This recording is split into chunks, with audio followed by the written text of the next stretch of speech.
website. AI bisa atur warna, gambar, font, dan teks sesuai konsep yang Anda mau. Edit Halo semuanya, apa kabar? Mudah-mudahan semuanya dalam keadaan sehat ya. Kembali lagi di channel WPU bersama saya Sandika Gali. Dan kali ini kita akan memulai sebuah seri baru, di mana seri ini menjadi seri yang paling banyak diminta oleh teman-teman semua dari sejak cukup lama ya teman-teman. Ya, jadi serinya itu adalah mengenai tutorial React. Kita akan coba membahas sebuah teknologi yang sangat populer saat ini yang dinamakan dengan React. Dan kalau teman-teman lihat judulnya, bahkan teman-teman bukan hanya akan mendapatkan tutorial React, tapi akan mendapatkan tutorial React yang paling masuk akal untuk pemula. Penasaran kan maksudnya seperti apa? Makanya tonton terus videonya sampai akhir. Oke teman-teman ya, kalau misalkan teman-teman mau langsung ngikutin tutorialnya, sebenarnya teman-teman bisa langsung skip aja videonya ke menit berikut ini.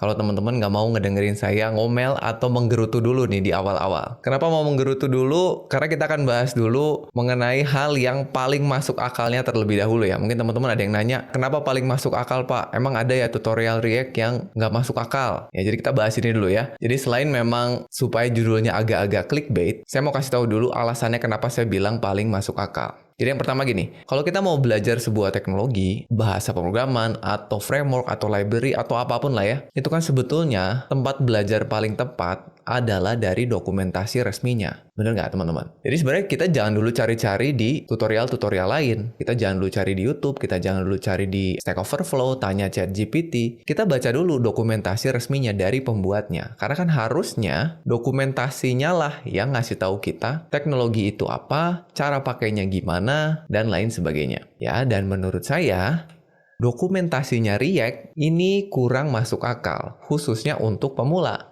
Dan ini menurut saya ya teman-temannya, jangan marah dulu, tenang. Nanti kita akan cari tahu kenapa menurut saya nggak masuk akal. Pasti ini buat teman-teman yang udah jago React, ada yang nggak setuju nih sama saya nih. Tapi sebelum ke sana, kita bahas dulu mengenai definisi pemulanya dulu ya. Sepemula apa sih maksud saya di sini ya? Jadi maksud saya pemula di sini, dia adalah yang udah belajar JavaScript, udah tahu JavaScript ya, udah tahu gimana cara bikin aplikasi menggunakan JavaScript, dia udah tahu yang namanya manipulasi DOM, dia udah tahu teknik-teknik JavaScript PS6 misalnya ya. Tapi belum pernah pakai React atau bahkan belum pernah menggunakan istilahnya front-end framework gitu. Jadi udah bisa JavaScript tapi belum pernah pakai React. Itu yang saya maksudkan dengan pemula di sini ya. Supaya nanti kita sepakat dulu. Jadi silakan posisikan teman-teman di sini sebagai orang yang misalnya udah belajar JavaScript tapi belum pernah pakai React. Nah, ceritanya kita mau belajar React nih. Jadi kan kita datang dulu nih ke dokumentasinya React ya.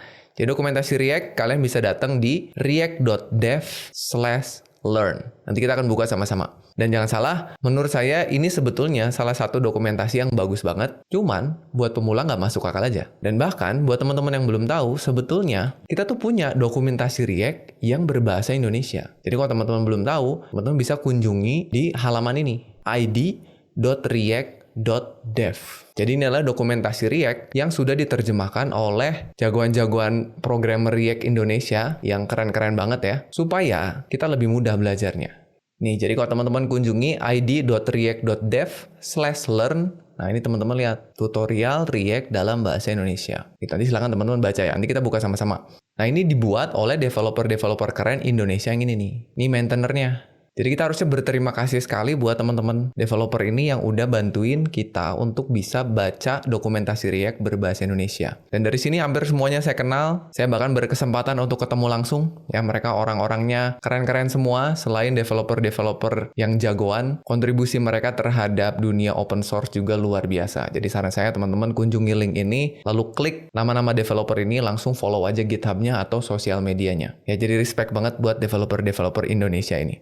Nah sekarang kita ke dokumentasi React dulu ya. Kita akan lihat kenapa menurut saya ini nggak masuk akal ya. Gini, pada saat kita datang ke sebuah dokumentasi, yang pertama kali ingin saya tahu, setidaknya untuk saya nih ya, adalah mengenai apa itu teknologinya. Dan kebetulan di sini kita nggak ketemu langsung setidaknya penjelasan mengenai apa itu React. Ya, jadi kalau teman-teman lihat di sini, kalimat pertamanya di sini adalah, ini kan ada jargonnya atau tagline-nya, dia adalah library untuk web dan native user interface. Oke ya. Sekarang kalau scroll ke bawah, kita langsung dikasih tahu membuat user interface dari komponen. Nah, di sini dikasih tahu React membuat kita dapat membangun user interface gitu. Jadi bukan apa itu React, tapi apa yang bisa dilakukan oleh React gitu. Padahal kalau saya Saya pengen tahu dulu React itu apa. Yang pertama, kita nggak bisa lihat ya. Kalau scroll ke bawah, itu cara pakainya. Nah, dan cara pakainya, itu kita tiba-tiba dikasih sebuah function. Kita nggak dikasih tahu ini function kita taruh di mana. Jadi, seolah-olah React ini dibikin untuk orang yang udah tahu cara pakainya. Cara pakai front.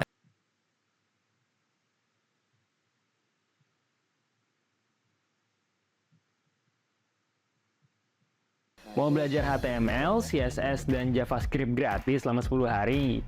Join RevoU. Halo teman-teman semua, selamat datang kembali di channel WPU bersama saya Sandika Gali. Dan kali ini kita kembali akan melanjutkan playlist tutorial React untuk pemula. Kali ini kita masuk ke episode kelima teman-teman ya. Kita akan membahas semua tentang komponen. Ya sebetulnya nggak semua banget ya, setidaknya kita akan belajar lebih dalam lagi mengenai komponen. Karena kan harusnya teman-teman sampai saat ini tuh udah paham apa itu komponen, cara bikinnya gimana, terus juga beberapa karakteristik di dalamnya. Nah tapi sekarang kita akan coba bahas lebih detail lagi teman-teman ya, supaya kita semakin paham gimana caranya bikin komponen yang baik dan benar. Ya, kita mulai langsung dengan membahas lagi atau mengingat-ingat kembali apa itu komponen ya, berdasarkan materi yang kita pelajari di dokumentasinya React ya. Jadi apa itu komponen? Kita baca lagi teman-teman. Jadi kita tahu bahwa aplikasi React itu terbuat dari komponen-komponen ya. Terus juga kan komponen pada React itu pada dasarnya adalah function di dalam JavaScript atau yang kita sebut dengan JSX. Berikutnya komponen merupakan bagian dari UI yang punya logika dan tampilannya sendiri. Jadi ada logic dan juga presentation. Ya, dan untuk membuat komponen itu bisa sekecil mungkin sampai satu buah elemen HTML kita anggap sebagai komponen itu bisa ya. Misalkan komponen tombol, komponen gambar, komponen paragraf bahkan bisa ya. Atau mau sebesar satu halaman pun bisa kita anggap sebagai komponen. Itu nah, jadi nanti terserah kita gimana cara merancang sebuah komponen. Makanya di video kali ini kita akan bahas tuh gimana caranya bikin komponen atau melakukan komposisi ya. React nyebutnya nge-compose sebuah komponen yang baik dan benar. Ya, jadi ini kita ingat-ingat lagi materi mengenai komponen. Berikut ini juga contoh dari beberapa komponen ya. Misalkan ada komponen media yang di dalamnya bisa kita susun atau kita bentuk dari beberapa komponen. Ya, jadi komponen media itu terdiri dari komponen image, komponen deskripsinya, dan komponen tombol. Atau kalau teman-teman lihat sebuah website, ini contohnya salah satu toko online, kita lihat ada UI seperti ini pasti di dalamnya terdiri dari banyak sekali komponen. Nanti tergantung dari developernya mau nge-compose atau nyusun komponennya seperti apa. Ya, itu pengantarnya teman-teman. Sekarang kita harus paham dulu mengenai ukuran dari sebuah komponen. Kita tahu komponen itu bisa sangat kecil, bisa sangat besar. Ya, kita ambil contoh lagi dari komponen yang kita lihat di toko online ini. Ya, jadi komponen sekali lagi bisa sangat kecil sampai dengan sangat besar. Ini masing-masing punya kelebihan dan kekurangan serta karakteristiknya sendiri-sendiri ya. Contohnya, kalau misalkan kita bikin sebuah komponen yang sangat besar. Ya, misalkan kita ambil contohnya ini menjadi sebuah komponen, jadi satu komponen. Jadi komponennya gede banget nih. Karakteristiknya seperti apa? Jadi ada beberapa kekurangan teman-teman. Kalau terlalu besar, kita bikin ini jadi satu komponen. Yang pertama, itu pasti terlalu banyak responsibility-nya. Jadi satu komponen tuh tanggung jawabnya besar. Di dalamnya pasti banyak state dan props yang akan kita kelola. Bener nggak? Ya, karena ini kan kalau kita lihat ada kategori, terus kita juga bisa top up, kita juga bisa melihat slideshow gambar di sini, ngecek promo, banyak sekali yang dilakukan kalau ini menjadi sebuah komponen. Sehingga nantinya ke depannya ini akan sulit untuk digunakan kembali ketika kita mau membuat komponen yang mirip atau bahkan sama tapi di halaman yang lain atau di bagian lain dari aplikasi kita. Nah, jadinya kita harus tetap membuat ulang tuh komponennya. Jadi secara reusability-nya kurang atau rendah gitu ya. Dan ini tentu saja akan membuat kode kita semakin kompleks. Ya, kalau kita ngerjain atau selected box. Nah, tapi nanti kita ganti dengan anime detail. Ini kita hapus gitu ya. Kita tinggal pindahin ke sini. Kita ganti jadi anime detail. Gitu. Sekarang ini semua bisa dipakai karena kita udah pindahin ke sini ya. Selected anime masuk sini. Handle selected anime masuk sini. Terus state selected anime ada ya. Sekarang kalau kita jalanin, ya, aman teman-teman. Itu dia menggunakan kontainer komponen sehingga sekarang kalau teman-teman lihat strukturnya udah lebih enak gitu dilihatnya. Kita punya navbar, di dalamnya ada search, ada num result, kita punya main, di dalamnya ada box, yang reusable boxnya, kita punya komponennya ya. Jadi sekarang kita bisa hapus ini nih, selected Notepad box. Ini udah nggak kita butuhin karena kita udah ganti jadi komponen yang lebih general dan reusable, yaitu box. Ini harusnya bisa diklik, ini juga bisa diklik, aman ya. Jadi itu dia teman-teman, semua mengenai komponen yang bisa kita bahas beserta dengan studi kasus yang mudah-mudahan teman-teman semua jadinya semakin paham